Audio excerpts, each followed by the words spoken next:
de la materia de esta promoción 2024. Esperamos todo el cuerpo docente que les haya servido, que hayamos cumplido con las expectativas y con los objetivos que planteamos al inicio de la materia, que hayamos logrado sacar esas telarañas que seguramente algunos preconceptos que tenían respecto de lo que es el fenómeno criminal, la delincuencia, las formas de combatirla, la reacción social, ¿no? Así que bueno, espero que les haya servido. Espero también que hayan cerrado las puertas y ventanas de la casa porque se avecina una tormenta bastante fuerte, al menos acá en Tafí se la siente así, Tafí Viejo. Así que bueno, espero que hayan tomado esos recaudos. Dicho lo cual, vamos a dar inicio a... Sí, en el sur me imagino llueve mucho. Vamos a dar inicio a esta última clase, la bolilla 12. Es una bolilla bastante interesante y según lo que me dice la experiencia como docente, es la bolilla o el tema en el cual seguramente la mayoría de ustedes pensaba que se trataba esta materia, que es la criminalística. Seguramente la mayoría de ustedes, bueno, o los que no han conversado con compañeros que hicieron el cursado años anteriores, habrán pensado que criminología, o habrán confundido quizá que criminología era criminalística, que es ni más ni menos que la ciencia del descubrimiento de la verdad en las causas penales. ¿Mm? A ver si puedo compartirles un archivo, espero que funcione. Espero que funcione. ¿Están viendo? Sí, buenísimo.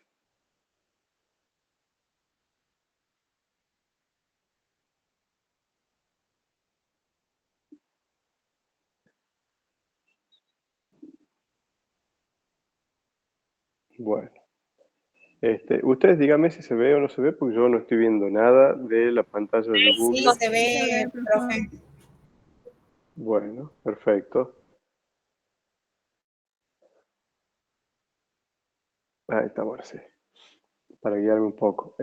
Bueno, como les decía, ahora en esta última bolilla vamos a ver criminalística, que en cierta forma también es para empezar, que es una ciencia totalmente independiente de la criminología. Con esta materia sí vamos a hacer una especie de quiebre o sí, un punto de separación. Abigail Pérez, por favor, silencia el micrófono. Gracias. ¿Cómo? Ah. Les decía que en esta parte sí vamos a hacer una especie de punto de inflexión porque la criminalística es una ciencia independiente. Es una ciencia independiente. ¿Mm? Y si bien se vincula con la criminología, ya vamos a ver en qué punto se tocan, o cómo vienen a complementarse, cómo funcionan, cómo se coordinan, cómo interactúan estas dos ciencias. Lo cierto es que la criminalística no forma parte de la criminología, como tampoco forma parte del derecho penal, ni del procesal penal, ni de otro. Es una ciencia independiente.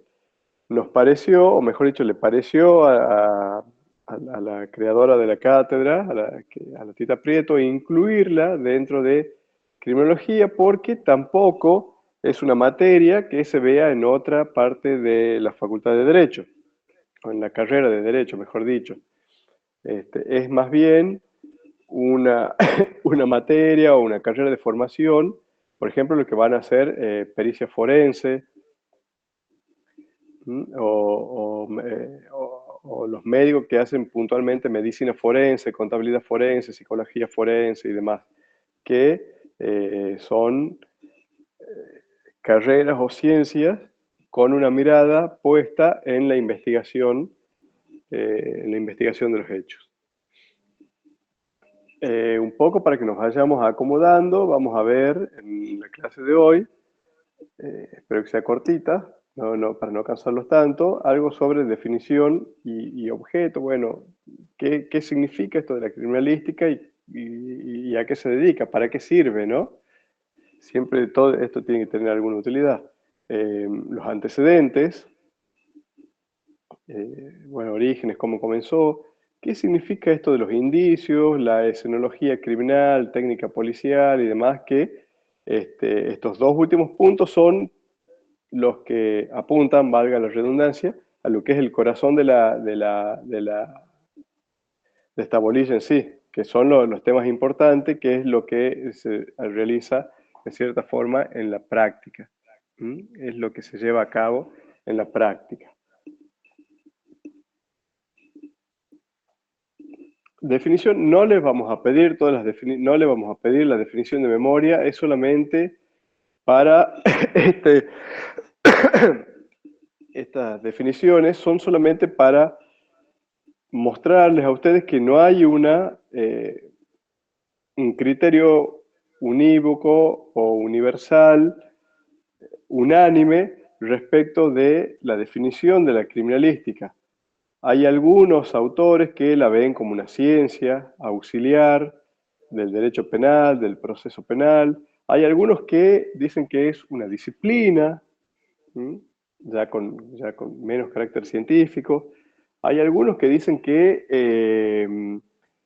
es un arte, el arte de descubrir la verdad, y de hecho Hans Gross, ya lo vamos a ver quién es, el que acuñó el nombre criminalística, decía que era el arte de descubrir la verdad. ¿No? O sea, él mismo acuñó el nombre de esta ciencia, que para nosotros sí es ciencia desde la cátedra, y le quitó rigor científico, en cierta forma, decir que es un arte. Entonces, bueno, acá vemos algunas definiciones, ustedes tomen si quieren la que está en el libro, no creo que vayamos a tomar definición de criminalística así en forma tan específica en el examen, pero bueno, es bueno saberlo y es bueno saber sobre todo a qué apunta.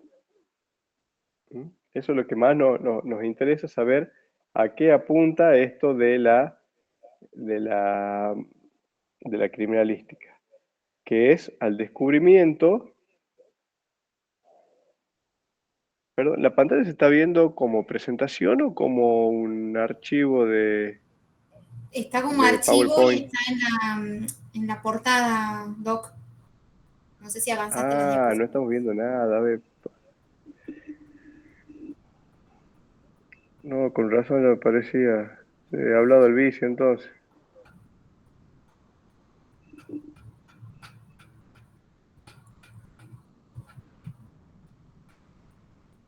Bueno, tendremos que seguir viendo así porque no sé cómo compartir la pantalla de manera completa. Así que, bueno, si no tienen problema, la seguimos viendo así.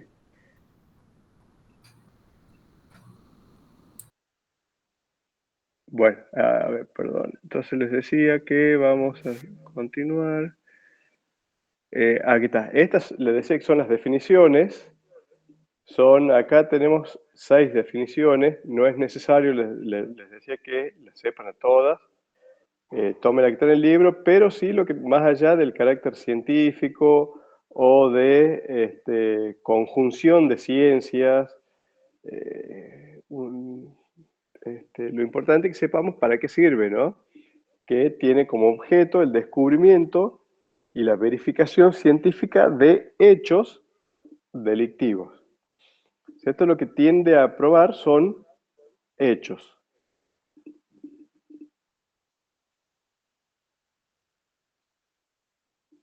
A ver, ¿quién me escribió? ¿Vos, Martina, me escribiste? No, una alumna pregunta si puede compartir el Power por WhatsApp para que lo vayan siguiendo. Si no, Julio, mira, abajo donde tenés como una especie de copita a la par de donde está el zoom de la pantalla, el porcentaje ese de 72, para mano izquierda sería, ahí lo puedes presentar en pantalla completa. Es un ítem muy pequeño.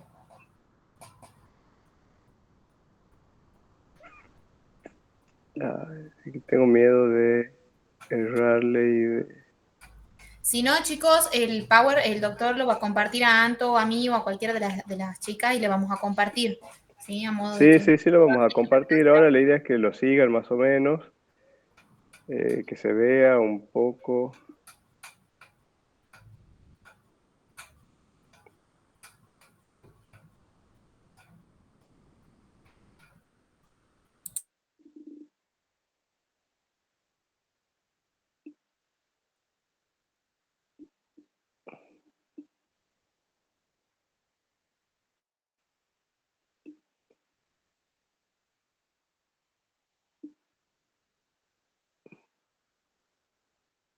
Bueno, lo están viendo ahí, ¿verdad? Sí, ahí sí se ve.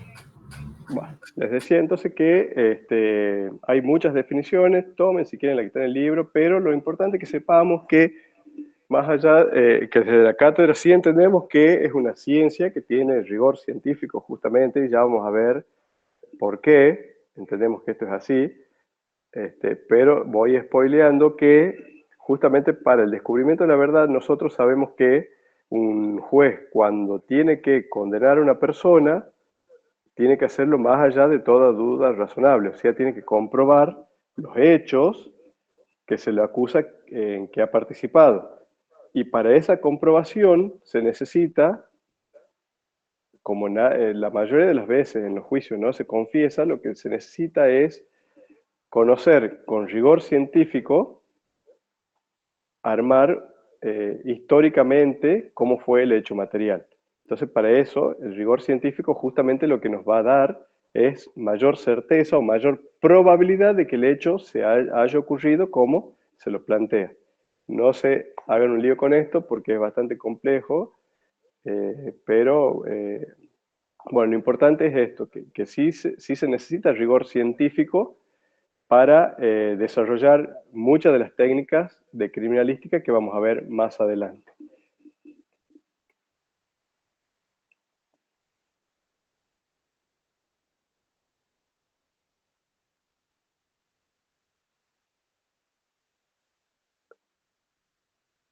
Ahí está.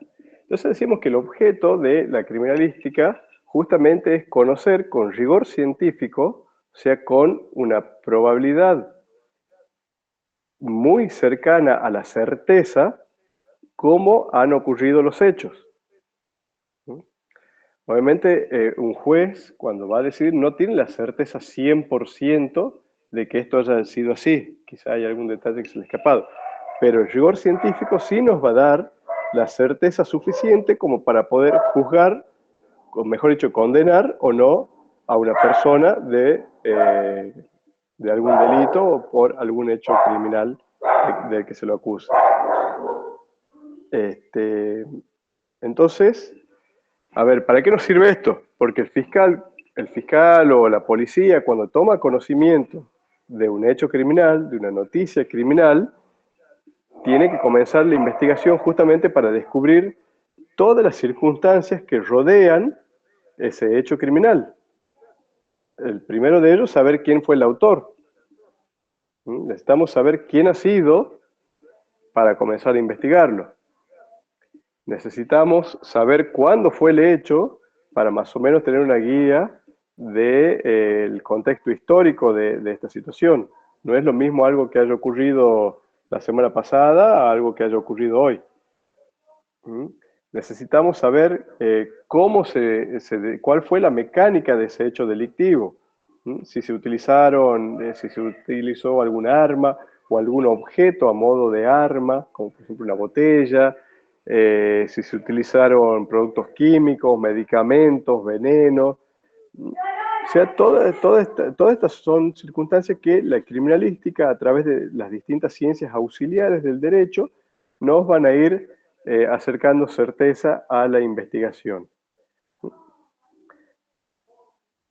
Entonces, la criminalística en este sentido sí viene a ser una ciencia auxiliar del derecho penal. ¿Estamos de acuerdo? A ver si puedo pasar así. Sí, doctor. Bien.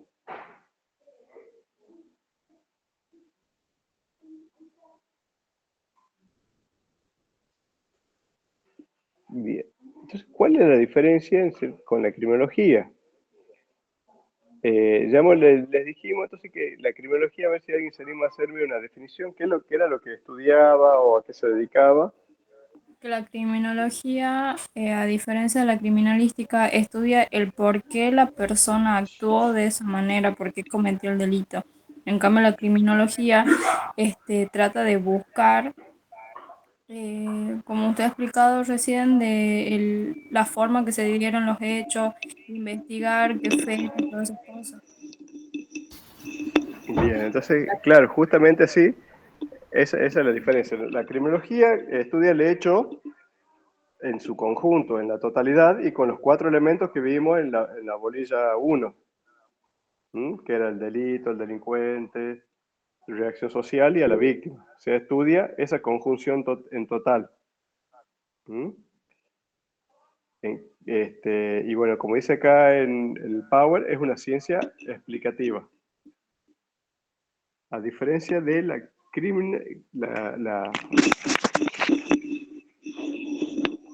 criminalística, estudia el cómo, el por qué y el quién. O sea, se centra puntualmente en el delito y en el delincuente.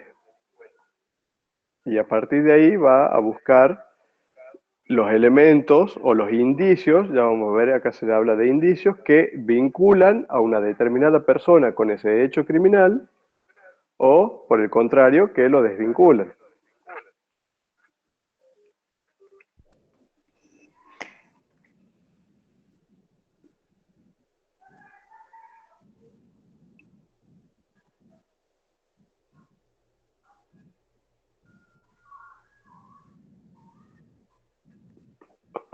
Bien. Eh, Tiene obviamente una vinculación la criminalística con la criminología porque, a ver, desde la criminología nosotros venimos denunciando esta cuestión de la selectividad penal, ¿verdad? De que el sistema es selectivo, que tiene en cierta forma una clientela fija ya captada, el sistema penal, las poblaciones vulnerables económica y socialmente sobre todo, siempre el morochito de barrio entre 18 y 25 años, que tiene determinada cultura. Entonces, bueno, entonces la criminalística viene en cierta forma a colaborar también con la criminología porque va a tratar a esa selectividad de darle mayor potencia o quitarle justamente al sistema penal las herramientas para seleccionar. Pues normalmente o a veces ocurre que cuando ocurre un determinado hecho delictivo, siempre se apunta, o la policía, mejor dicho, siempre apunta al delincuente conocido del barrio. Normalmente se hace así, bueno, por esa forma, a ver, robo, arrebato en una moto así, bueno, seguro que es Juancito, pues ya ha caído otras veces por la misma modalidad delictiva. Entonces, la criminalística lo que va a venir a hacer es o darle la razón a la policía de que ha sido Juancito o de que ha sido otra persona. Y quitar el estigma que vienen sufriendo determinadas personas, como dijimos, de una población específica.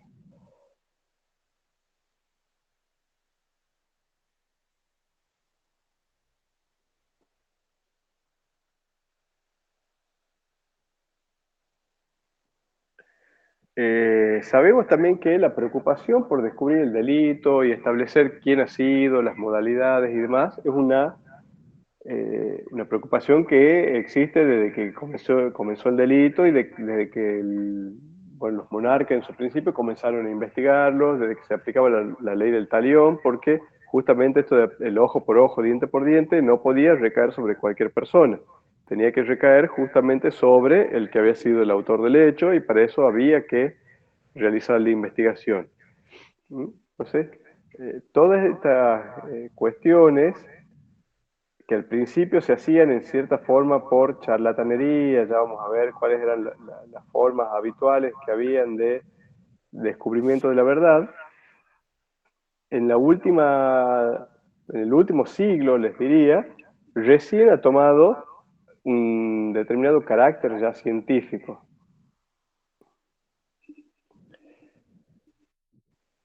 Vamos a ver entonces cuáles eran las formas primitivas que habían de investigación de los delitos. Podemos decir que había una etapa bárbara, que era básicamente la etapa de la venganza privada. Eso lo vimos también en la bolilla 5 o 4, si mal no me equivoco, si mal no recuerdo. Era una etapa en donde básicamente si la víctima señalaba a una persona como el que había sido el autor del hecho, directamente lo único que tenía que hacer era juntar a todo su clan, a toda su tribu, a toda su gente y ejercer la venganza sobre la persona que ellos creían, suponían que había cometido un determinado delito. O sea, bastaba una acusación prácticamente para señalar o acusar directamente a una persona de que había cometido un determinado hecho delictivo. O sea, no había ningún tipo de investigación. Directamente era señalar a alguien y ejercer la venganza privada en contra de esa persona que se había señalado. No importa si les robaba una vaca, no importa si la vaca no estaba en el campo de estas personas, no importa si había pieles, no importa si había sangre, o sea, no importa, si se lo acusaba y ya era suficiente. No había no se necesitaba prueba para eso.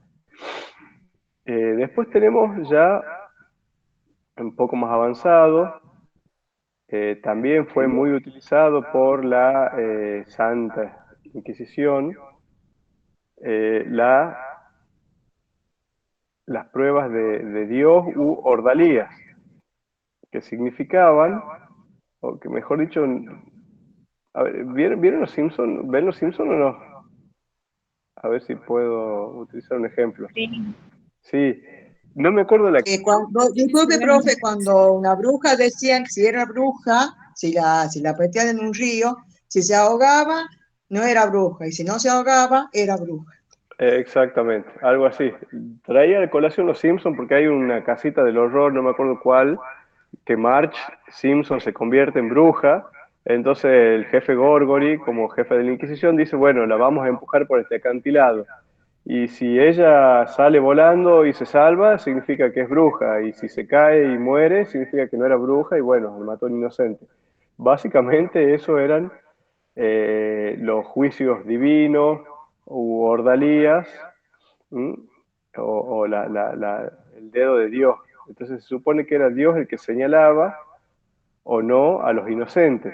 Y habían muchos tipos de ordalías según el delito por el cual se acusaba a la persona. Era la forma de interpretar, si se quiere, la voluntad o la decisión de Dios. Entonces, ¿cuál era la justificación? Que Dios le iba a dar la fuerza o el poder a la persona inocente para poder sobrepasar a la ordalía o a la prueba que se le sometía. En cambio, si esta persona era culpable, Dios no le iba a dar ese poder e iba a sufrir las consecuencias de la prueba. No sé si ha quedado más o menos claro. Sí, se entiende. Bien, Sí, bueno, perfecto. busquen si quieren en internet, están todas las ordalías, tampoco viene el caso porque no sirve. O sea, eso es solo para marcar los antecedentes. Después tenemos una tercera etapa de la conferencia. Perdón, Sí, hay una alumna que levantó la mano, Marisa Natalia Heredia. No sé si sí. quiere decir. Sí, buenas noches. Le quería decir Bueno. que otra prueba que también hacía la Odalia era que lo hacía pasar por las brasas y si pasaba por todas las brasas, por el fuego y no se quemaba, eh, estaba amparado por Dios Y era y se le inocente. perdonaba. Algo Exactamente. imposible, más o menos. Y si se quemaba, bueno, significa que era culpable y además de sufrir las consecuencias de la quemadura, tenía que sufrir el castigo. O sea, Exactamente. sufría una pena procesal y una pena de fondo, digamos, si se quiere. Sí. Exactamente. Bueno, después tenemos otra etapa que también ha sido una etapa bastante utilizada por la Inquisición, sobre todo, y por las primeras justicias organizadas europeas, que es la confesión. La confesión es la forma, digamos, más cierta de conocer el delito, ya que es justamente la reproducción del hecho delictivo en sí en boca del mismo autor. O sea, esta es la prueba por excelencia, la confesión. Y es una prueba que se utilizaba mucho, sobre todo en las primeras épocas les decía, de la organización de la justicia, porque era una justicia que se realizaba generalmente de manera secreta y obviamente que escrita. Esto que le voy a decir, bueno, lo menciona Foucault, Michel Foucault en su Vigilar y Castigar, donde bueno, el autor enseña que al principio la justicia británica era, les digo, todo escrito y secreto, o sea, el acusado no sabía de qué se lo acusaba y no sabía nada sobre el proceso. Pero, ¿y cómo hacía la justicia para justificar en cierta forma, voy un paso antes? ¿Qué pasaba cuando la persona, el autor, no confesaba su delito? Porque era obviamente bastante común que la persona no confiese, sino que tienda a justificarse o a negar su participación en un hecho delictivo. Entonces, a partir de ahí se abría el proceso y se autorizaba a los magistrados a utilizar, mejor dicho, algunos elementos de tortura para lograr la confesión. ¿Y cómo se hacía para justificar el uso de tortura en una persona inocente? Era justamente a través de testimonios. Y ahí venimos con la segunda parte también, con la última parte de los antecedentes, que es esta de testimonios. Porque el testimonio de una persona respetable del pueblo valía mucho más, por ejemplo, que el testimonio de un vagabundo. El testimonio del patrón valía mucho más que el testimonio de los empleados. Entonces los testimonios estaban en cierta forma tasados. O sea, había una regla que decía qué testimonio vale más que otro. Y una vez que con estos testimonios se iban avanzando los niveles de certeza, le iba autorizando al juez a a utilizar, mejor dicho, determinados medios de tortura. ¿Mm? En nuestro sistema actual, la persona artículo 18 de la Constitución, es inocente hasta que se demuestre lo contrario, ¿verdad? O sea, la persona es inocente durante todo el proceso judicial hasta que en un juicio se lo encuentre culpable. En el sistema de justicia anterior, en los sistemas primitivos, la persona era inocente, pero a través, como les digo, de estos testimonios iba ya tomando grados de culpabilidad. O sea, no había un 0-100 como tenemos nosotros actualmente, o sea, sos o totalmente inocente o totalmente culpable. No, ellos tenían un poco más culpable, o un 10% culpable. Entonces, ese 10%, ese 5%, ese 20% de culpabilidad lo iba autorizando los jueces al tribunal a que aplique distintos métodos de tortura justamente para lograr finalmente la tan ansiada confesión y con ello se habilitaba la aplicación de la pena que eran, bueno, penas bastante severas, latigazo, inclusive la muerte, cortar algún miembro y demás. Pero esta era la forma de investigación, o sea, el juez básicamente se amparaba en los testimonios, le daba más validez al testimonio de determinadas personas que a otros y en base a ello autorizaba el uso de la tortura para lograr la confesión o no. Es en cierta forma algo un poco más complejo que la ordalía o al menos más ordenado, pero no por ello significa que sea algo que sirva, algo científico o algo cierto. Y finalmente llegamos al MET. Hola. Ah, sí se escucha. Y finalmente llegamos a este periodo ya de investigación con algo, se podría decir, de carácter precientífico o ya una especie de investigación ordenada de los hechos penales. Esto comenzó en estoy hablando de 1850 y algo, a mediados de los 1800, donde se fueron dando algunos factores que colaboraron justamente con la investigación de los hechos.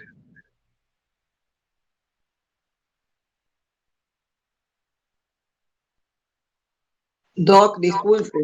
Sí. Ahí entra a jugar Juan Bucetich. Todavía no. Ah, bien, gracias. Todavía no. Pero porque Bucetich ya con las huellas dactilares sí es de carácter científico ya. O sea, él sí ya tenía una base científica.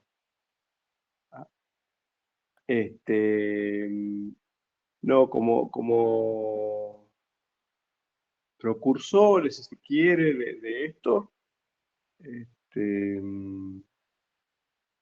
había un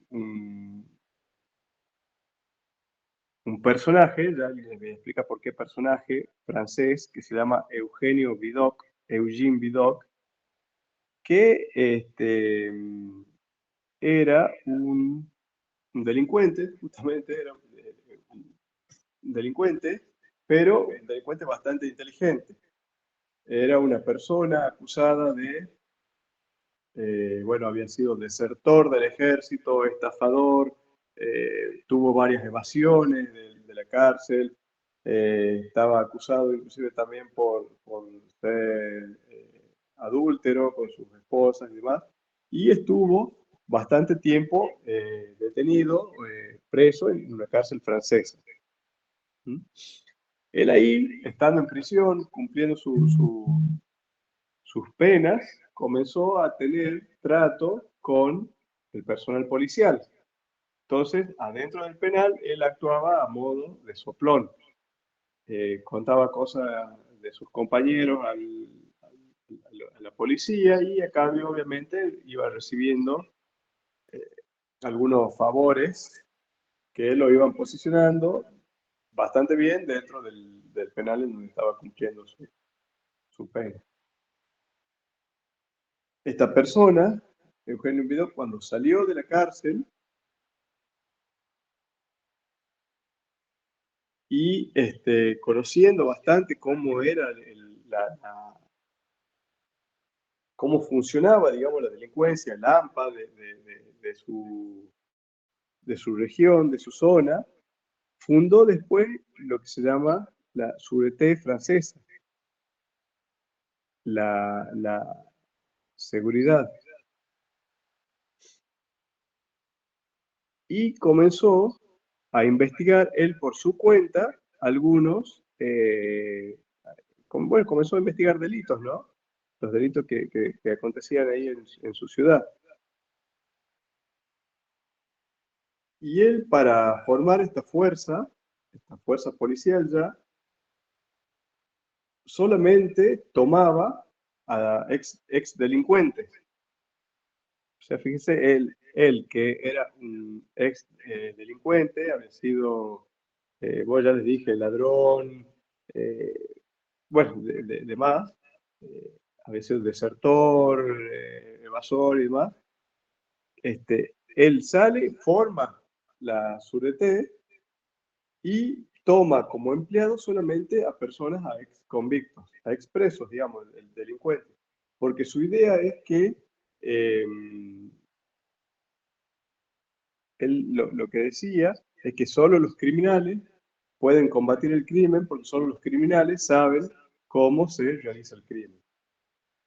A tal punto que en un año, en el primer año de funcionamiento, logró capturar e individualizar a 812 asesinos y ladrones, valiéndose de solamente 12 personas, 12 colaboradores, que les reitero, eran ex convictos, expresos. Decimos que todavía estamos en una etapa pre-científica, pero Eugenio Vidocq ya había tomado algunas técnicas, si se quiere, de investigación bastante avanzadas para lo que era la época. Como por ejemplo que comenzó a llevar un archivo de datos sobre los delincuentes. Es un antecedente bastante precario de lo que serían hoy los archivos de reincidencia. En segundo lugar, él comenzó a ordenar de manera sistemática y ordenada todas las investigaciones que iba realizando. O sea, ya comenzaba a anotarlo y tomar registro de estos datos. También, fíjense, estamos hablando de 1811, fue el primero que comenzó a utilizar el yeso para la toma de huellas. O sea, antes a nadie se le había ocurrido esto de tomar huellas, por ejemplo, de pisadas en las escenas del crimen. Entonces, Eugenio Vidocq fue el primero que comenzó, les reitero, de una manera muy precaria, porque él lo que hacía era ir con un baldecito de yeso, rellenar la huella y tomarla y guardarlas para su registro y después hacer una comparación bastante rústica, si se quiere, con las personas, con los sospechosos. Entonces, de esta forma, vemos que ya hay una especie de investigación, un avance precientífico. Bueno, hay un avance ya precientífico. Chicos, perdón, el micrófono de Fátima Ursagaste. Si no se lo puede silenciar, ¿no? Bueno, continuamos, perdón. Decíamos entonces que acá se da hay un punto de quiebre o un inicio, si se quiere, ya de una investigación más seria. Vemos que no era científico, pero sí ya era una investigación bastante seria, ya ordenada, sistemática, con una orientación determinada.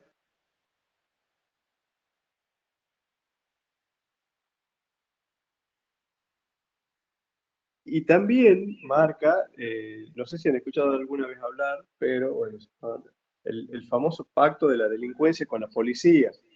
Esta especie de mezcla de soplones, de delatores, de gente que les lleva, de los ilegalismos que lleva información importante a la policía, de las delaciones.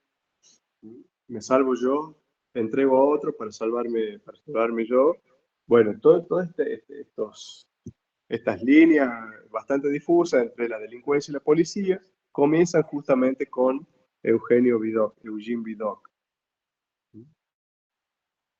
Después, marca acá, tenemos una etapa del aprendizaje individual o individualismo empírico, que es, como marcaba la compañera, sí está dentro de ellos Juan Bucetich, que fue el que descubrió, en cierta forma, que las huellas dactilares son todas distintas y que se podía realizar una individualización de la persona a través de las marcas o de las huellas que dejan las huellas dactilares, la papiloscopía.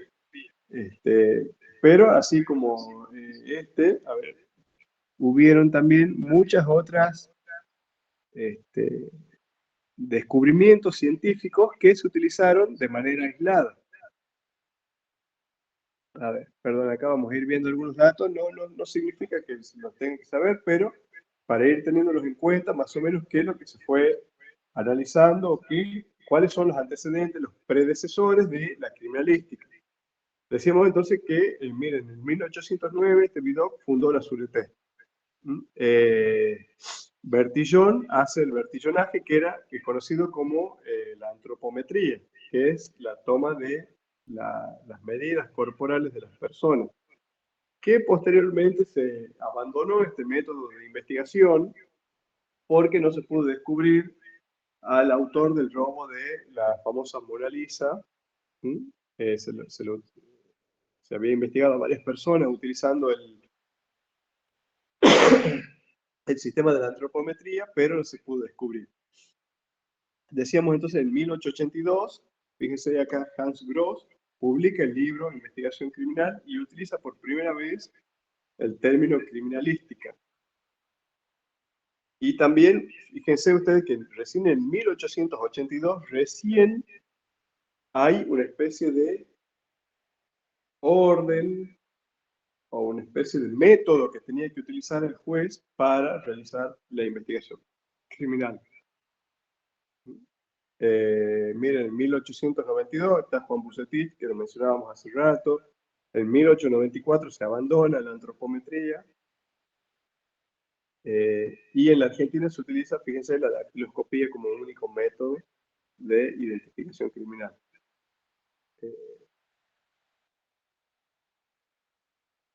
Bueno, son varias etapas y vamos viendo la creación del descubrimiento del ADN, del factor RH en la sangre desde 1939. Bueno, todo esto, decíamos, entonces son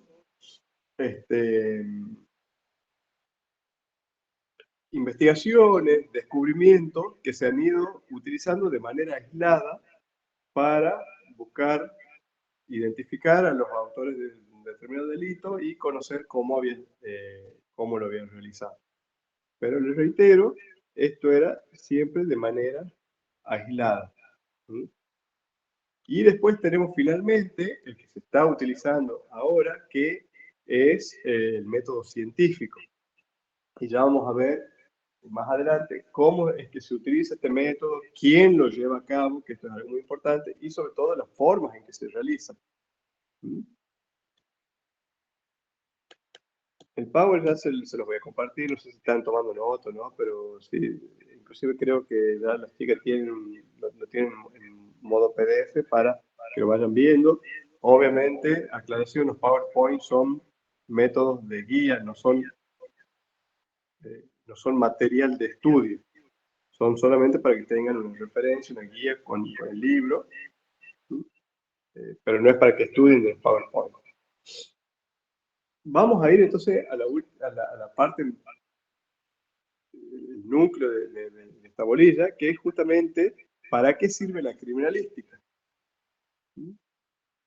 Decimos entonces que el juez o los jueces, cuando van a juzgar a una persona y tienen que decidir si es culpable o inocente, tienen que tener, en caso de que lo condenen, la certeza absoluta de que la persona fue autor del hecho y de que cometió ese delito por el cual lo vienen acusando.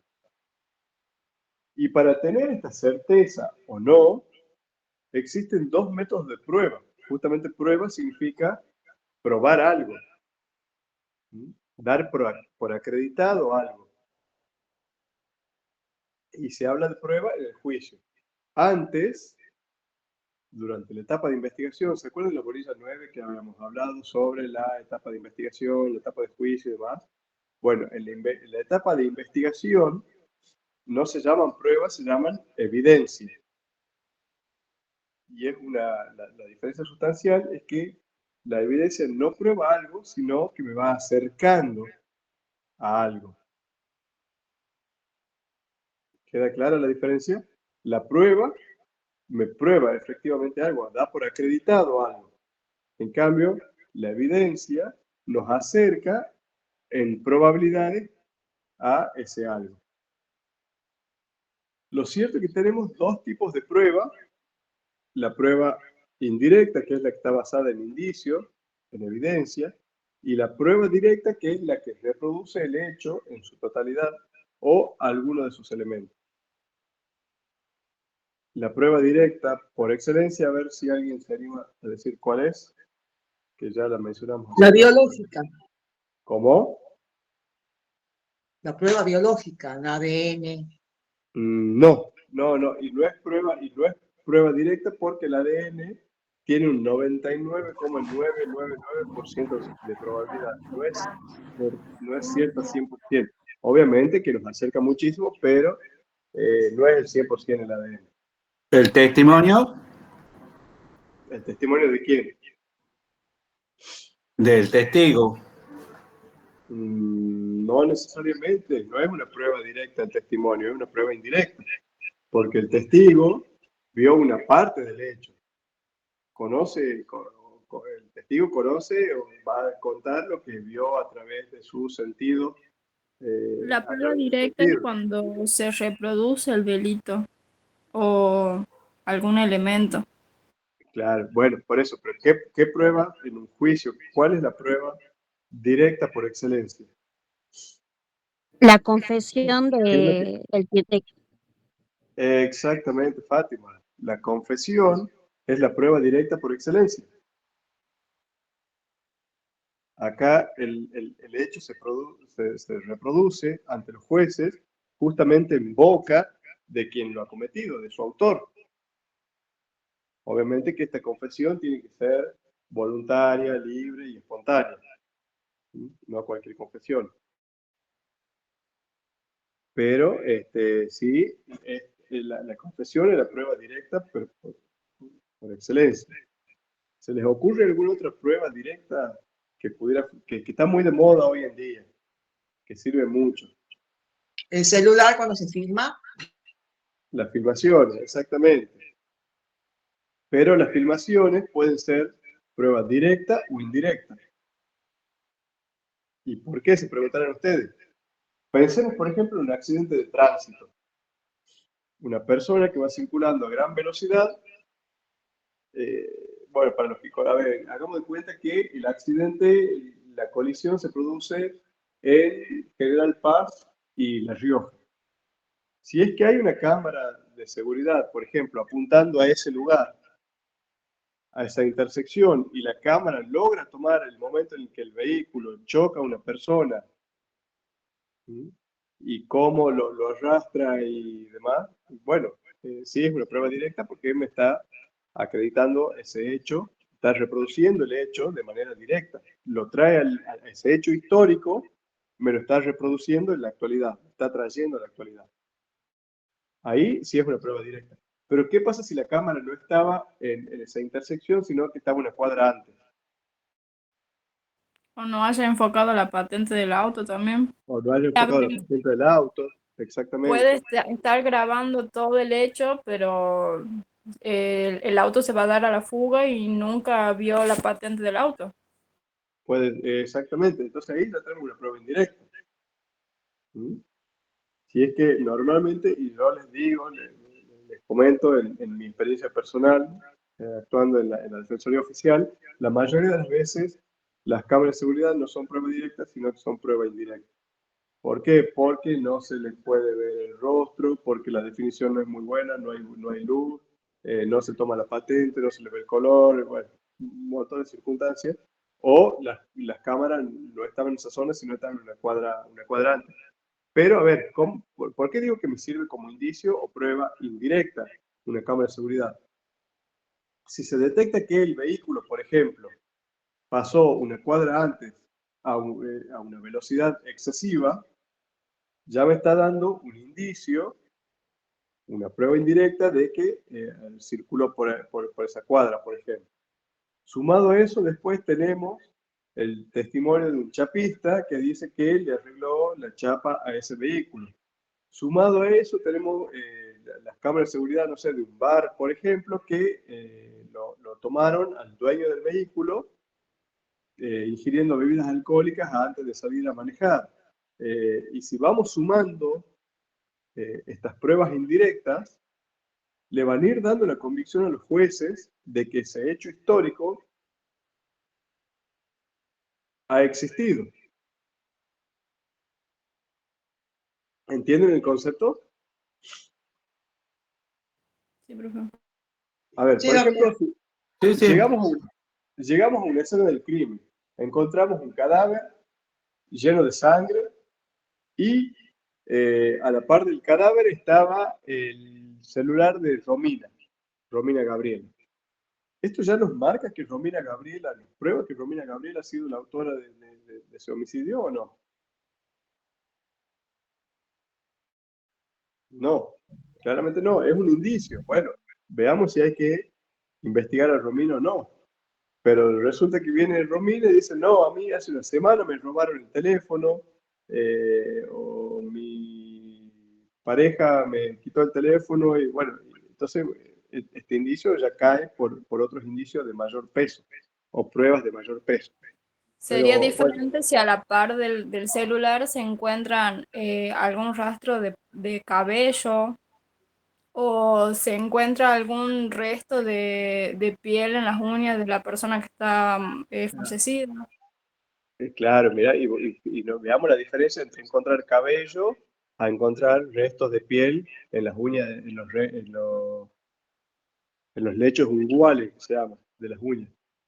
¿Por qué? Porque cabello puede venir a alguien, sacarte un mechón de cabello, le dejas en la escena del crimen, y no por eso te tiene que, no por eso se va a vincular, digamos, con solo ese elemento. Pero distinto si es que se le encuentra debajo de las uñas, porque eso ya sí nos da una característica como que hubo algún forcejeo o hubo algún contacto. Entonces, fíjese cómo la prueba indirecta también puede llegar a tener mayor o menor poder de convicción respecto de la prueba del hecho histórico. Lo que sí me interesa entonces es que sepamos bien cuál es la prueba directa o indirecta. La prueba indirecta es la que se basa en indicio, en evidencia, que no significa que sea una mala prueba o que los jueces no puedan condenar a alguien basándose en prueba indirecta. De hecho, la mayoría de las condenas se basan justamente en pruebas indirectas. Entonces, pero se prueba el hecho en sí, o sea, se lo tiene por acreditado justamente a través de la sumatoria de estas distintas evidencias, estas distintas pruebas que van conduciendo a un mismo camino. Ya si encontramos pelo, si encontramos restos de piel abajo de las uñas de la víctima, sumado a que estaba el celular de Romina, sumado a que a través de la psicología forense se determina una vieja enemistad, o que había una deuda pendiente, a que hay testigos que la vieron esta persona saliendo por ahí en esa zona, o vieron teniendo una discusión. Bueno, todo esto ya le puede generar la convicción a los jueces de la participación de una persona. ¿Está claro entonces cuál es la diferencia entre estas dos formas de llegar a una condena? Una, a través de la prueba indirecta, decimos la sumatoria de indicios que van todos encaminados o van todos direccionados a acreditar el hecho. Y la otra, la prueba directa, que es la más fácil, la ideal, cuando se reproduce el hecho en su totalidad. Entonces decimos que la prueba indirecta se llega a través de los Perdón, Doc, hay dos alumnas con las manos levantadas, no sé si quieren hablar o quedaron levantadas las manos de antes. Bien, Isa y escucho.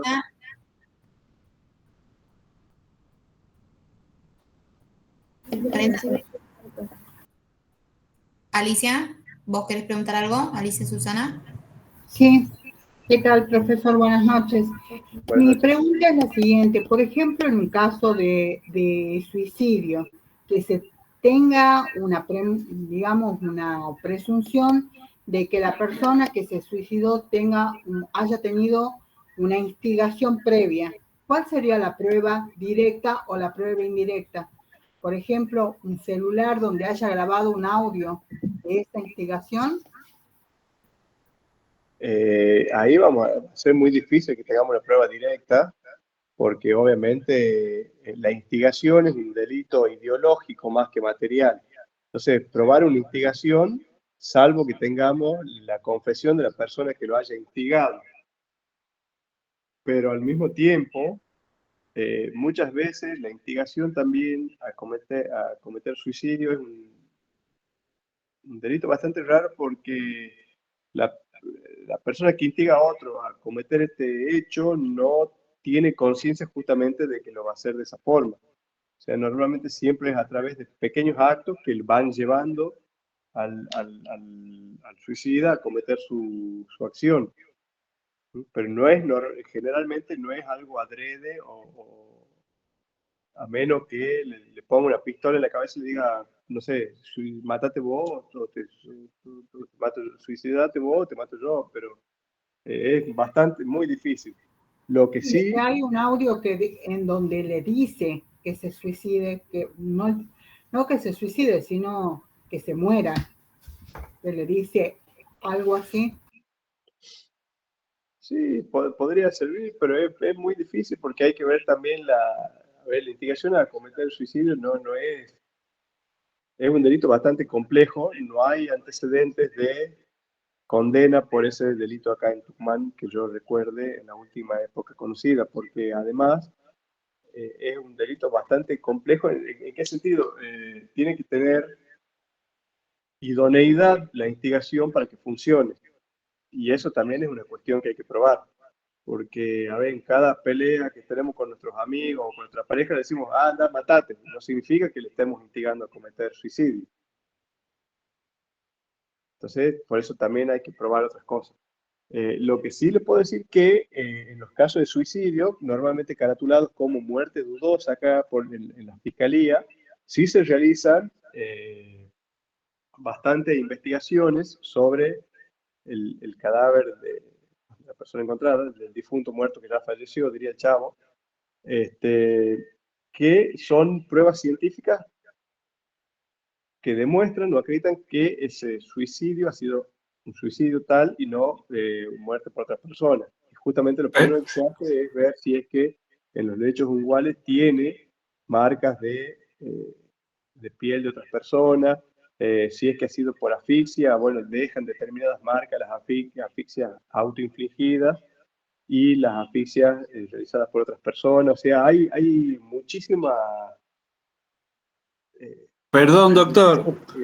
Evidencia científica o parámetros científicos, médicos científicos, para conocer si una persona se suicidó o no.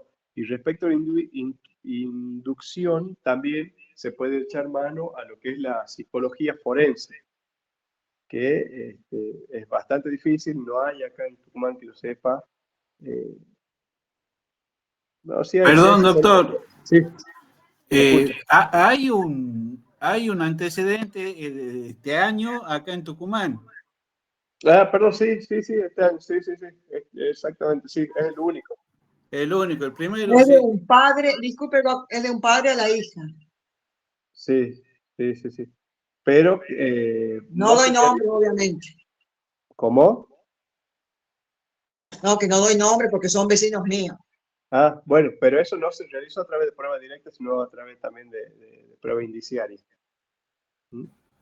Julio, perdón, corregime si me equivoco, pero en lo que preguntaban de la instigación, el delito de instigación en sí o la instigación al suicidio particularmente, se debería acreditar también un dolo eventual por parte del instigador, que es bastante complicado, demostrar que el anda matate se representó que realmente esta persona se iba a matar, en comparación al ejemplo que decías de lo que le podemos decir a nuestros amigos o a alguien que conocemos. Claro, no, pues tiene que tener una idoneidad y también una cierta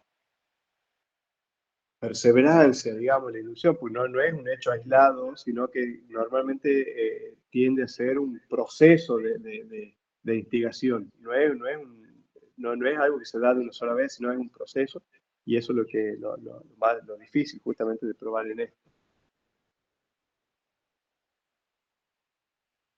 Entonces decíamos que esto se acredita a través de indicios. No sé qué tocaba.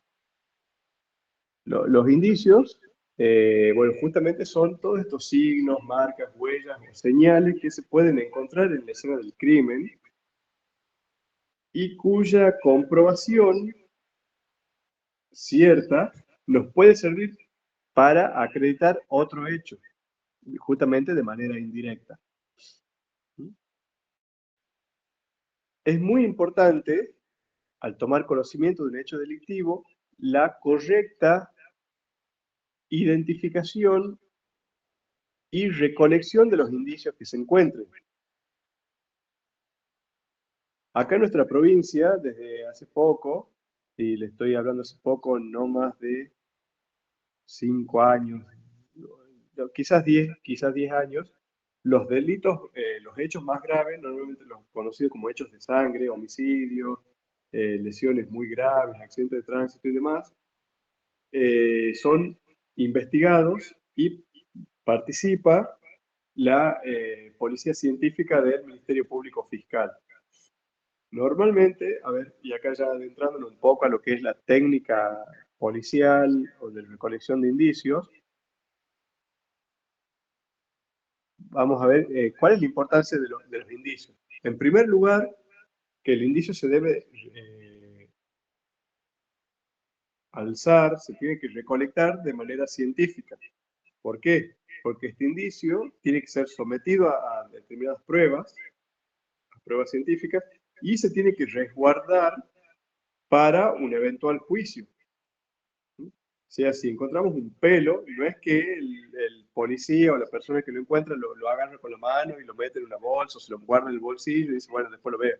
No, hay todos protocolos que se llaman de levantamiento de indicios o de evidencia.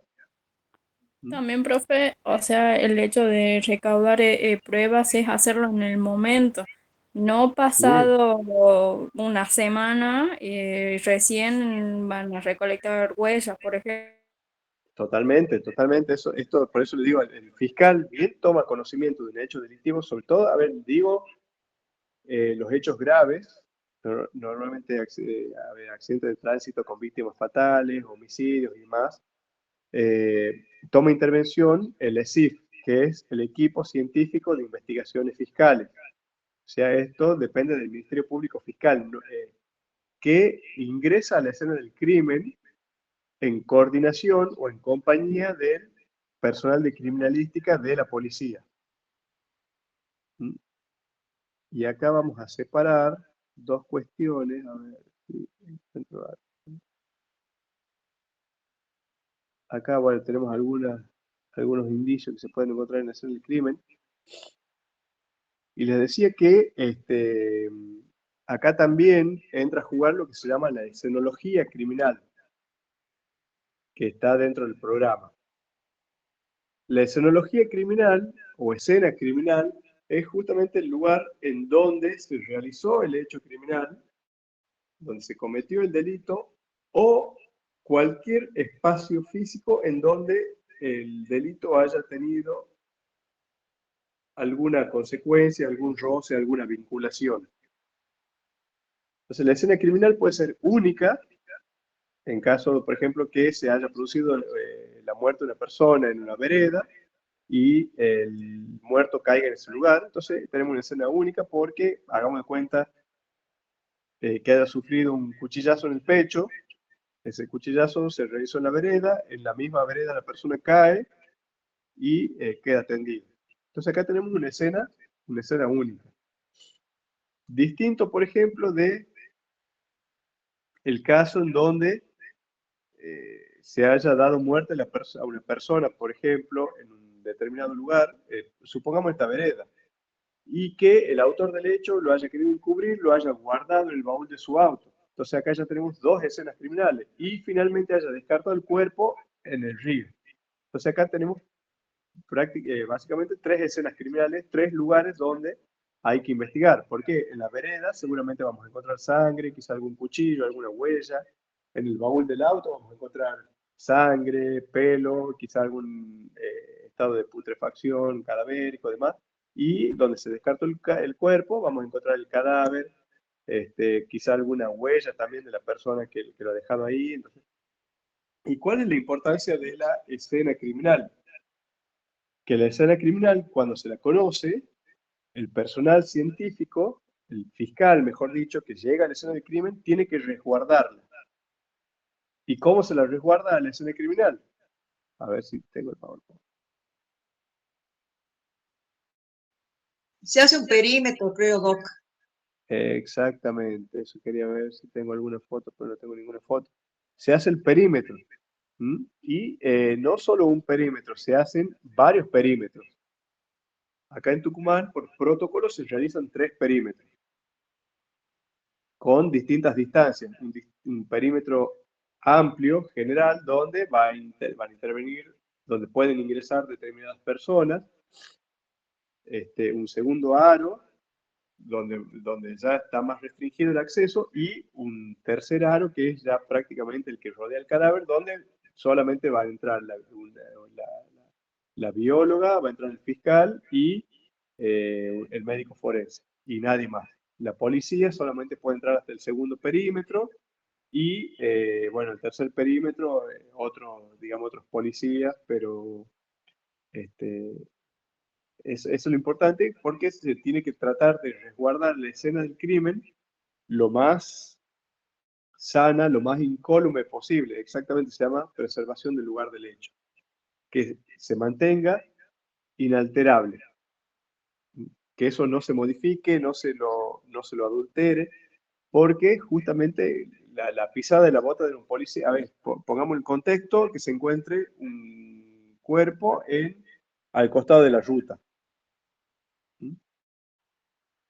Lo que se hace es cortar la ruta, obviamente, en todas las direcciones, para que no puedan circular más vehículos por ahí. Después, y donde va a ingresar el personal policial y, bueno, la fiscalía.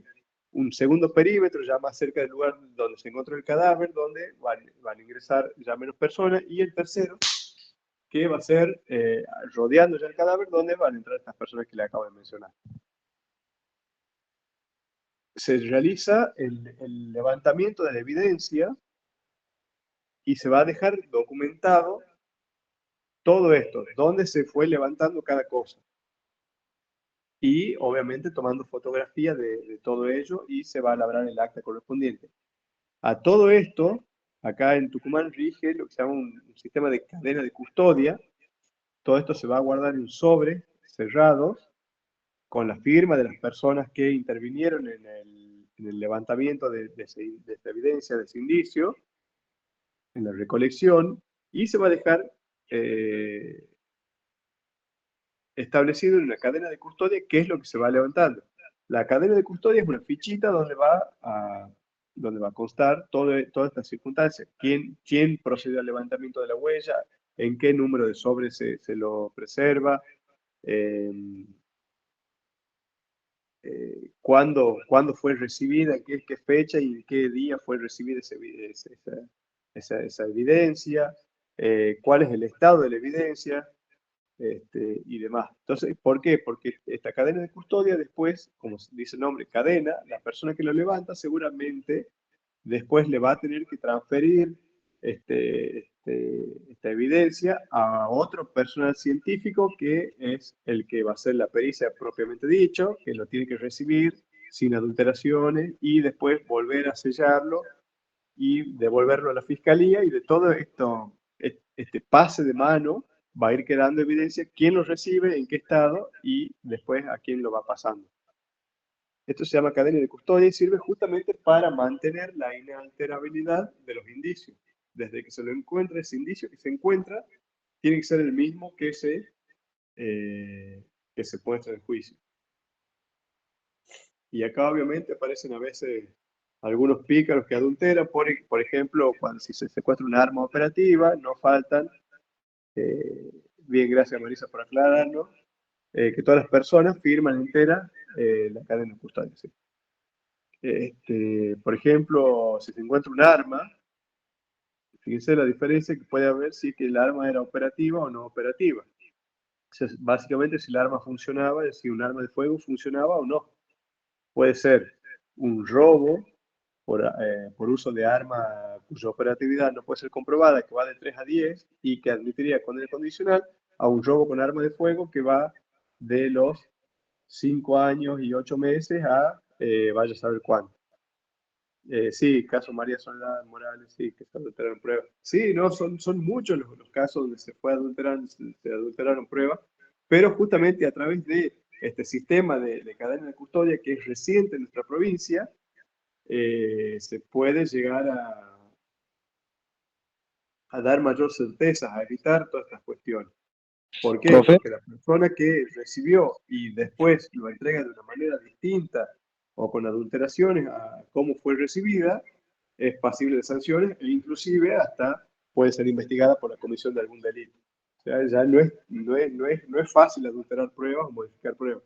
E inclusive hay también en la Fiscalía, el ESIF tiene un sistema de extracción de datos de celulares y un sistema de encriptación de datos y que los mantiene inalterables hasta que se presenta el juicio. O sea, ya vemos cómo todas estas investigaciones, ¿se acuerdan que yo les había contado de levantar huellas con placas de yeso o llevar anotaciones en documentos? Bueno, ya va adquiriendo, va recibiendo mayor rigor científico. Profe, Bueno, diga. hablando, siguiendo el tema de cómo se altera la escena del crimen, hay un informe muy bueno de un programa Periodismo para Todos, en el caso Nisman, cuando la policía entra al lugar, no recuerdo el horario, pero supongamos que haya sido a las 9 de la mañana, y luego vuelve a entrar a las 9:30, y se ve cómo había un pelo a las 9:30 que a las 9 en punto no había. Y cómo entra la cantidad de gente que entra al baño y todo lo que sucedió. Está muy bueno el informe y se lo ve gráficamente cómo se alteró. Sí, y también si quieren, que está gratis en internet, en YouTube, pueden verla porque es muy divertida la película Ratty Horror Show de Piñeiro. La buscan en internet, les recomiendo si están aburridos porque es muy divertido. También el documental de Netflix, sí. El Ratty Horror Show es el caso de carreras, es un hecho real, ¿no? O sea, es un documental de una persona que había sido acusada de un robo muy grave, y Enrique Piñero, que es un cineasta, se entusiasmó con la investigación del hecho, ha encontrado varias inconsistencias e hizo un documental justamente dejando en evidencia todas las fallas que tuvo la investigación de este caso y cómo lo condenaron injustamente a Carrera, a Fernando Carrera. Les recomiendo el Ratty Horror Show, muy bueno. Antes lo pasábamos, era obligatorio en el cursado, ahora ya no, pero los invito a que lo vean porque se van a entretener, tienen muchos recursos tecnológicos y dejan evidencia. Paulina Lemos, sí, cómo no, claro que sí, Martín. También de adulteración y bueno, todavía sigue eso sin resolución. No digo que hoy sea imposible, pero es mucho más difícil, como les digo, porque está ya protocolizado los ingresos a los distintos perímetros de la escena del crimen, está establecida las cadenas de custodia, se deja documentado todo con fotografías. Bueno, me tocó participar lamentablemente como defensor y toparme con estas investigaciones que son bastante prolijas, debo decirlo, del Ministerio Público Fiscal. Sí, la verdad que es un avance bastante grande.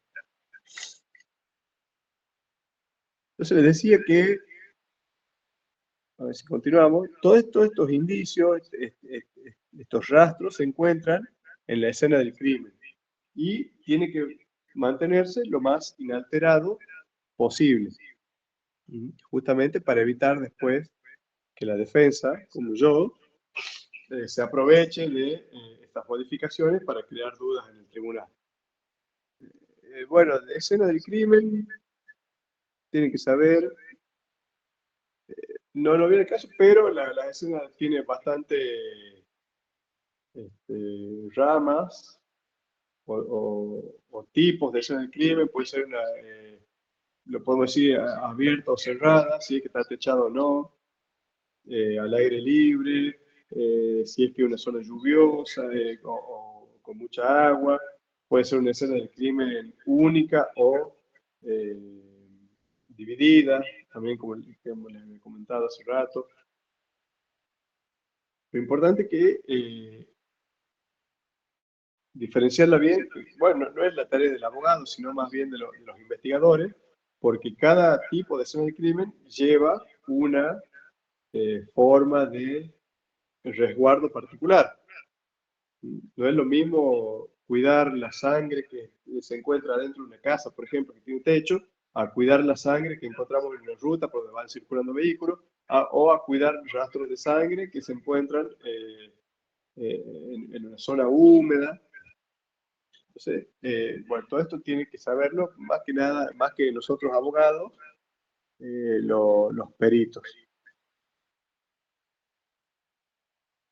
También, respecto a la escenología criminal, ya que estamos hablando de esto, tenemos que remarcar dos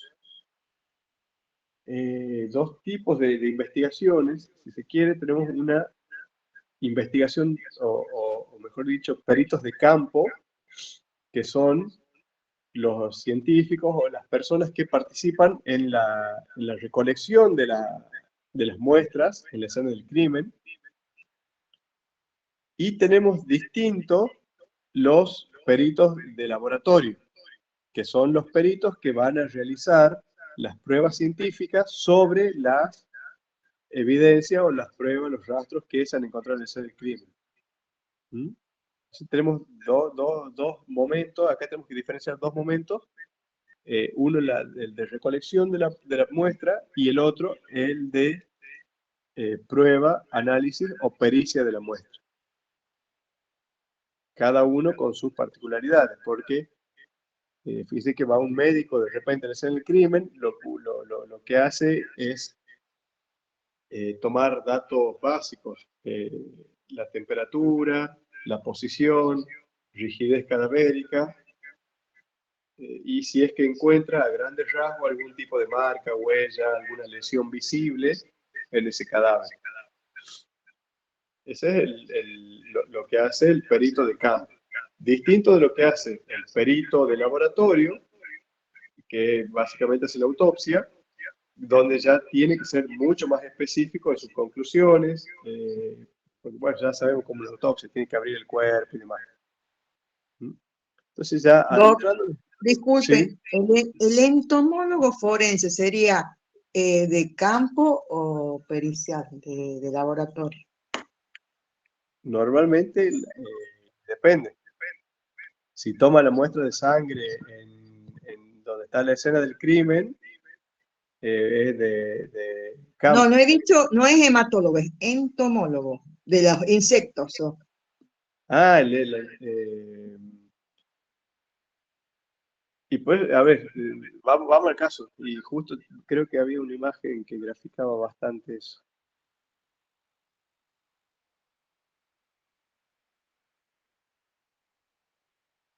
Acá, por ejemplo, no sé si ven las manos que tienen como una especie de gusanos. Sí. Bueno, entonces, puede ser de los dos tipos, porque puede ser que acá en Tucumán no sé si tenemos algo tan específico como un entomólogo, pero normalmente es el mismo médico forense que va a hacer a ver el cadáver y seguramente tomará muestra de alguno de esos gusanos o si tiene algún otro bicho en particular. Y después, pero más que un entomólogo sería, creo que un biólogo el que haga la pericia de... Capaz que lo llevan al lillo, Doc. Al lillo, exactamente. Exactamente, sí, sí. Que sea el que haga la pericia específica sobre el insecto, sobre el bicho que se haya encontrado en el cadáver. Pero no hay una división específica de la profesión o del científico, sino que depende cuál es su ámbito de aplicación o de utilización. Si es que levanta la muestra en la escena del crimen, es de campo, y si es que el que la analiza en el laboratorio, es de laboratorio. Igual no es algo que nos sirva mucho a nosotros. Y ahora ya como para empezar a mencionar algunas de las más utilizadas que tenemos, o de las que más se utilizan, justamente tenemos la medicina forense, que bueno, ya hemos hecho mención hace rato, se utiliza principalmente los hechos de sangre que se daban, homicidios, lesiones. que la medicina de campo normalmente en los casos de homicidio es la que va a hacer el levantamiento del cadáver, como les digo, tomar la hora, la temperatura, la posición, rigidez cadavérica, y todos estos datos son importantes. ¿Por qué? Porque el cuerpo, una vez muerto, comienza a descender la temperatura y desciende 1 grado por hora. Normalmente la temperatura corporal está entre los 36 grados y medio, 37. Entonces, según la temperatura del cadáver, va a ser el tiempo que lleva fallecido. Le decía, baja 1 grado por hora y después de las 3 horas empieza a bajar 1 grado cada 2 horas. Entonces, según la temperatura que tenga, más o menos podemos tener un aproximado sobre el horario de la muerte. Lo mismo que la rigidez cadavérica o algunos otros patrones como la de los ojos, no me acuerdo el fenómeno específicamente cómo se llamaba. No, yo sé que es en la parte de los iris, pero no me acuerdo bien Sí, tampoco. el humor vítreo específicamente, pero no me Claro, acuerdo. sí. Sí, el análisis del humor vítreo, porque se van como haciendo manchas en los ojos, no me acuerdo el fenómeno, pero este fenómeno también tiene un determinado tiempo y en base al avance de este fenómeno se puede determinar el horario de la muerte. Entonces, acá se toma un primer dato científico, si se quiere, que no puede ser posible de tomárselo después en laboratorio, porque normalmente las autopsias se hacen con bastante tiempo, o sea, pueden pasar hasta 24 horas, y si no tomamos el dato de la temperatura, ya obviamente vamos a perder algo tan importante como saber la posible hora del delito. Marisa, no sé si estaba levantando la mano.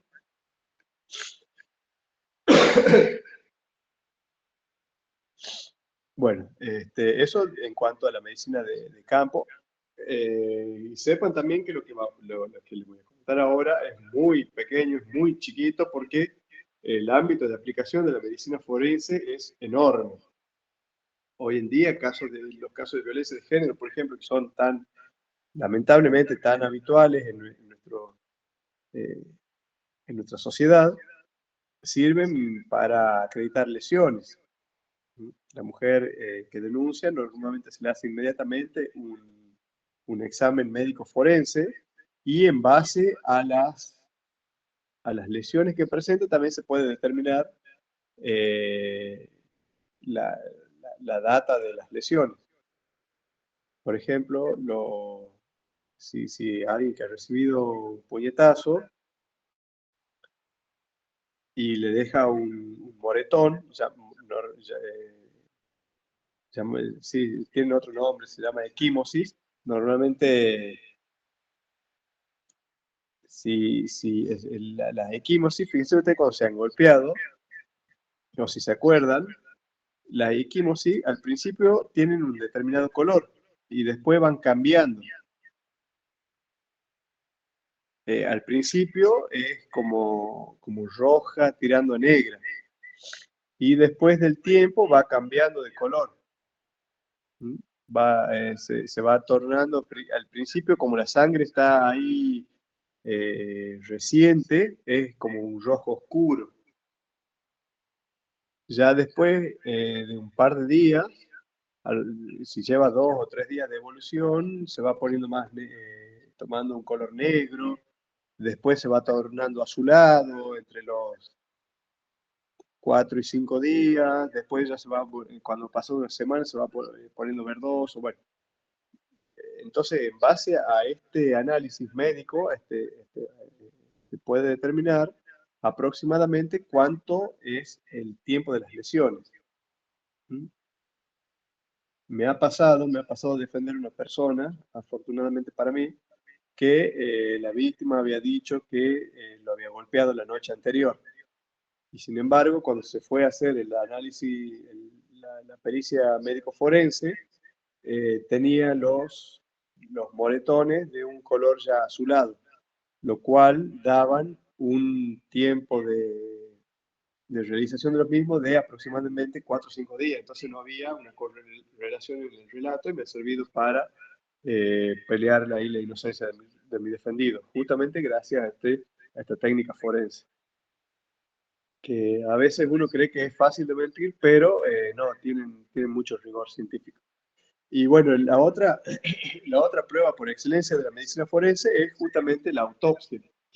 La autopsia que se realiza en esas camillas que están viendo abajo a la derecha, donde se abre las técnicas más habituales, la apertura del cadáver en forma de V, se hace acá una incisión, de Y, perdón, se le hace una incisión, y después una en el centro, se abre, y bueno, se hace todo el análisis de los órganos internos.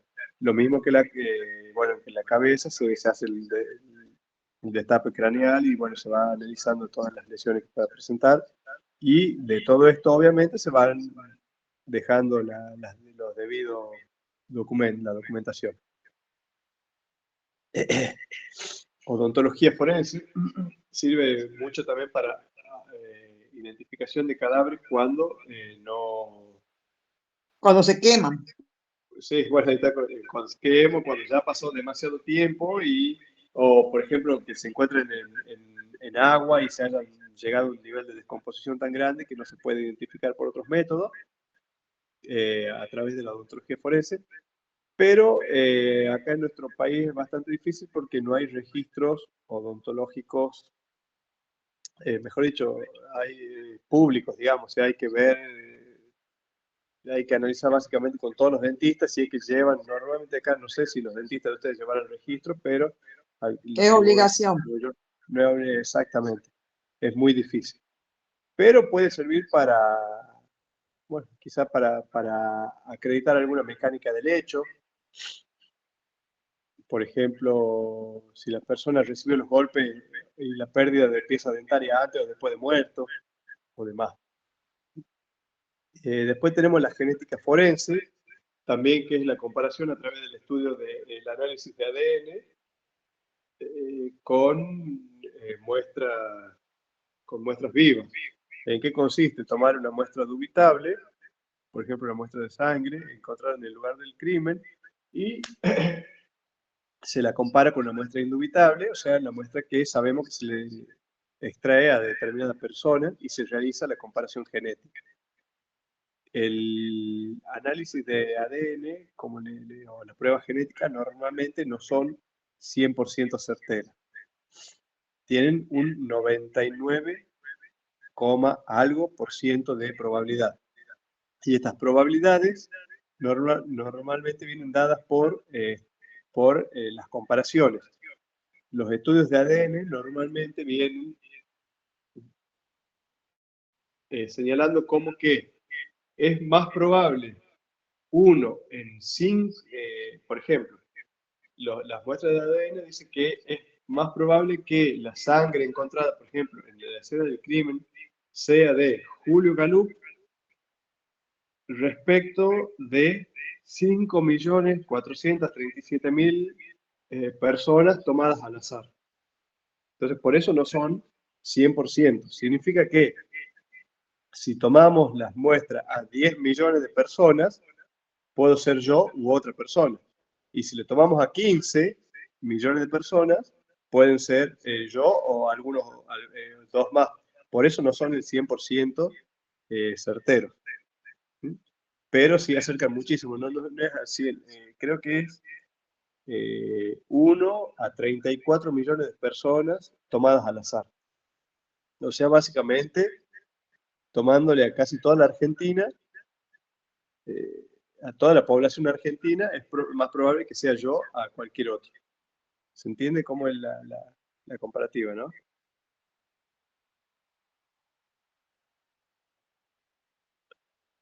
Después tenemos la dactiloscopía o papiloscopía, que es justamente la identificación de las personas a través de el estudio científico comparativo de las huellas forenses, de las huellas digitales.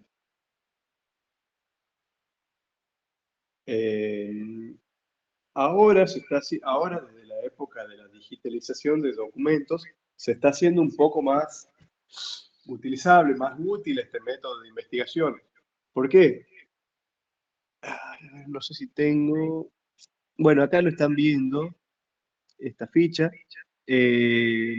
La policía acá en Tucumán, y normalmente en toda la Argentina hasta hace un par de años, utilizaba como método dactiloscópico de reconocimiento el clásico pintar los dedos. Los que se hayan hecho el documento de 2010 para atrás, que creo que no sea el caso de ninguno de ustedes, o que hayan hecho los documentos físicos, o si han ido a la policía, si alguna vez cayeron en la policía, habrán visto que les pintan los dedos con una tinta especial y después les hacen colocar los dedos en una ficha.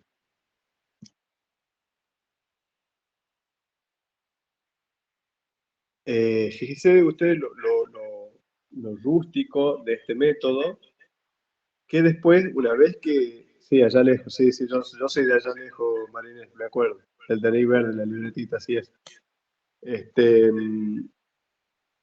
Fíjese cómo era de rústico este sistema, que había que comparar, por ejemplo, la huella dactilar encontrada en un vaso con así un alto de fichas y ver si es que alguna correspondía. O sea, prácticamente era inviable si es que no había ya alguna persona señalada. Hoy en día, no solo con lupa, sino, Marcela, perdón, estás poniendo no solo con lupa, sino realizar la comparación con toda la población de una determinada provincia o país, que son cientos, millones de fichas, o sea, comprar la ficha encontrada en un vaso con millones de fichas de manera manual. Distinto de los casos como se utiliza en otros lugares, y bueno, principalmente en Estados Unidos, que he sido pionero con esto, que si es que han visto las películas de investigación criminal, ellos directamente tienen todas las huellas digitales ya digitalizadas, valga la redundancia.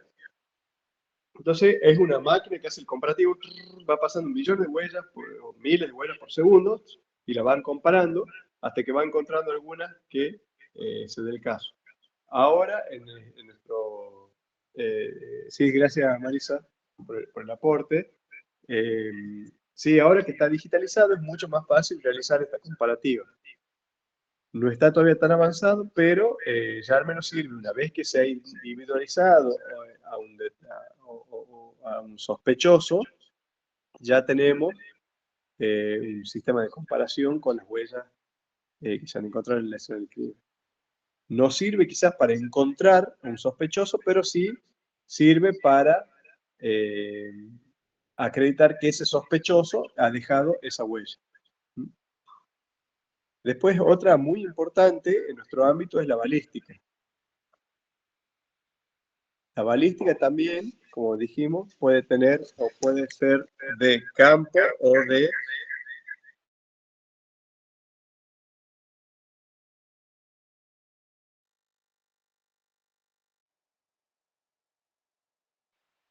Hola. Ahora Ahí sí. está. Sí. La balística puede ser de campo o de laboratorio. La balística de campo es justamente todo el personal científico, normalmente personal policial, que realiza la recolección de vainas o de proyectiles en la escena del crimen. Acá estamos viendo, a ver, ahí en esta parte, donde están recolectando un casquillo, donde para la toma de la muestra fotográfica se utiliza una regla para después tener una comparativa del tamaño del casquillo que se ha encontrado. Después, ese casquillo o las armas son sometidas a pruebas de laboratorio.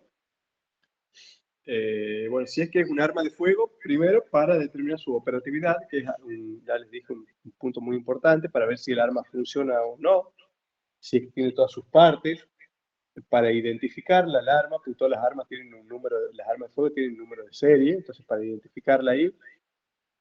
Y después, también la balística sirve para realizar comparación de los proyectiles. Todas las... Justamente iba a ir a eso, Marisa. Las armas de fuego tienen estrías en los cañones. sea, no son lisas totalmente por dentro los cañones de las armas de fuego. Tienen estrías. Estrías son rebarbas propias de la fabricación del arma, del material con el que se usa.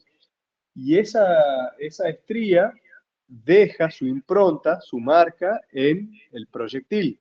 Porque el proyectil, cuando sale expulsado, que no sale recto, sino que sale como haciendo una hélice, que también es lo que le da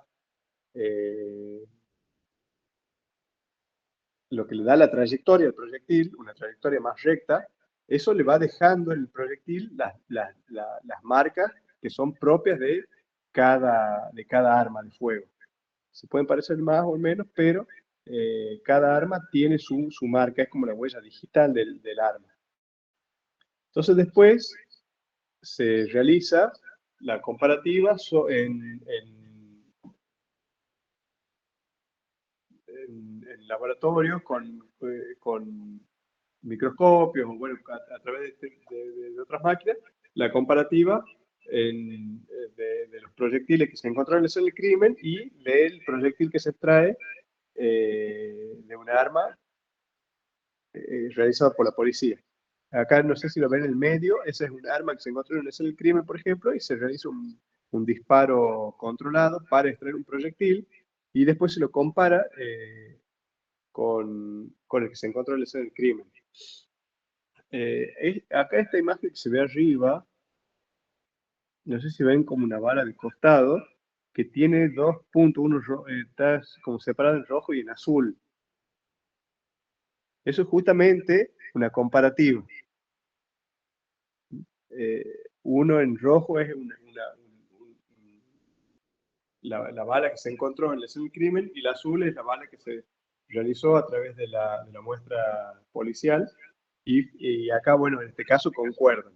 Lo mismo que el fulminante, o sea, el gatillo, cuando choca en el percutor del proyectil, deja también su impronta, que puede ser sometido a comparación, y bueno, a raíz de ahí se le puede identificar o saber que el arma que se usó en la escena del crimen es la misma arma que está secuestrada. Bueno, planimetría, la lleva un planimetrista, normalmente policía, donde toma las medidas importantes de distintas cotas, para poder realizar el plano, donde se encontraron los cuerpos, donde se encontraron las demás evidencias, en que se encontraron proyectiles, armas, donde se encontraron huellas y demás. Todo esto tiene que ser lo más detallado, tanto de las medidas como de las cosas que se fueron encontrando, con el mayor nivel de detalle posible.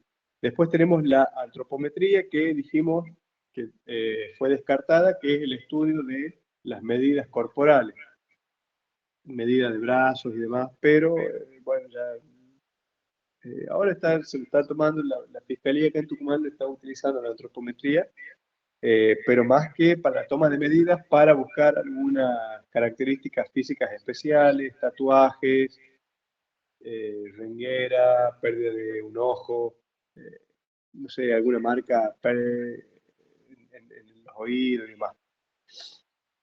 Después tenemos el identikit y el retrato hablado, que muchas veces se los toma como que fueran lo mismo, pero son distintos. El identikit es la identificación, o mejor dicho, la proyección de una determinada persona, pero basándose en patrones preestablecidos. A ver, el identikit se hace básicamente con los modelos con los que cuenta el software para hacer el identikit. O sea, básicamente como hacer un avatar. Ustedes, si han hecho avatar en Facebook, en Instagram o en WhatsApp, han visto que no pueden hacer libremente como ustedes quieren. Ustedes tienen que utilizar de los modelos que le da el programa el que ustedes más creen que se parece a ustedes. Determinados cortes de pelo, determinado frente, cierta forma de nariz y demás. Pero no se puede modificar más allá de lo que nos brinda el programa. Bueno, el identikit tiene esta característica. El programa nos da ya los patrones prearmados y hay que armar el rostro de la persona con esos patrones, no se puede ampliar. ¿Cuál es la otra desventaja? Que solamente se hace de frente. O sea, si es que la persona, la víctima o el testigo, por ejemplo, vio al autor de costado, va a ser muy difícil que habla un identikit. Distinto es el retrato hablado, donde ya una persona, un artista, libremente, en base a lo que le va contando el testigo, va armando el retrato de la persona.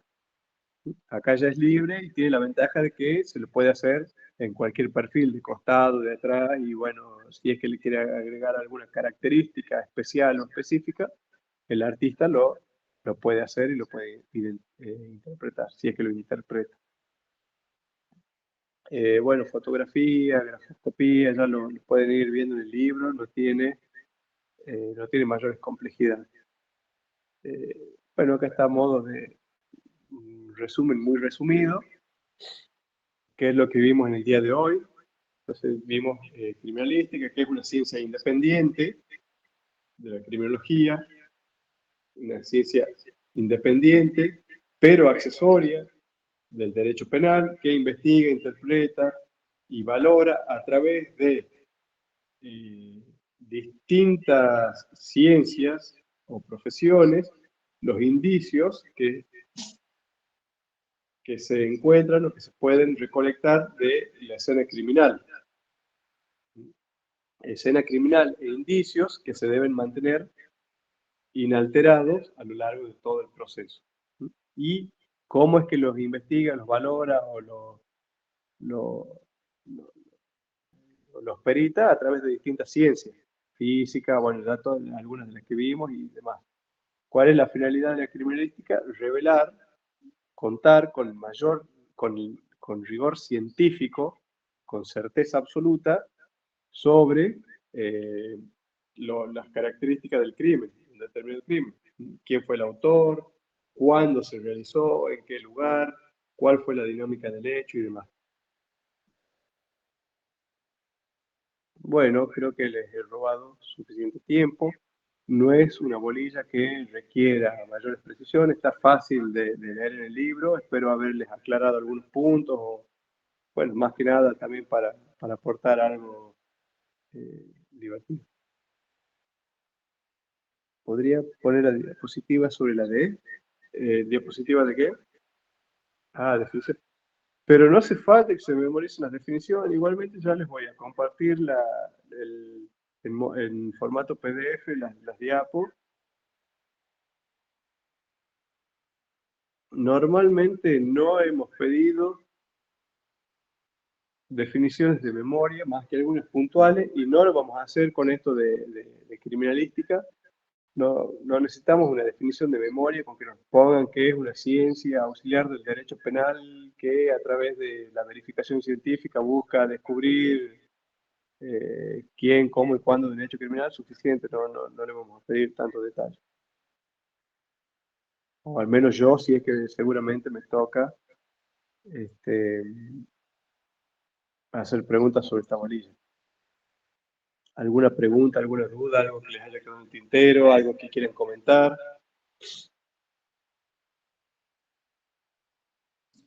Si no, y nos vamos a comer algo.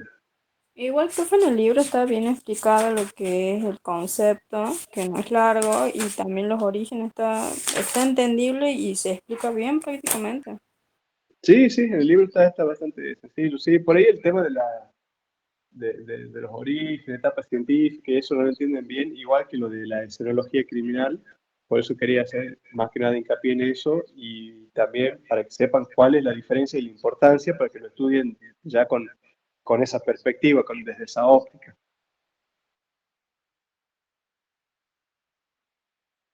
Bueno, si no hay más preguntas, damos por finalizada la clase. Gracias por la paciencia.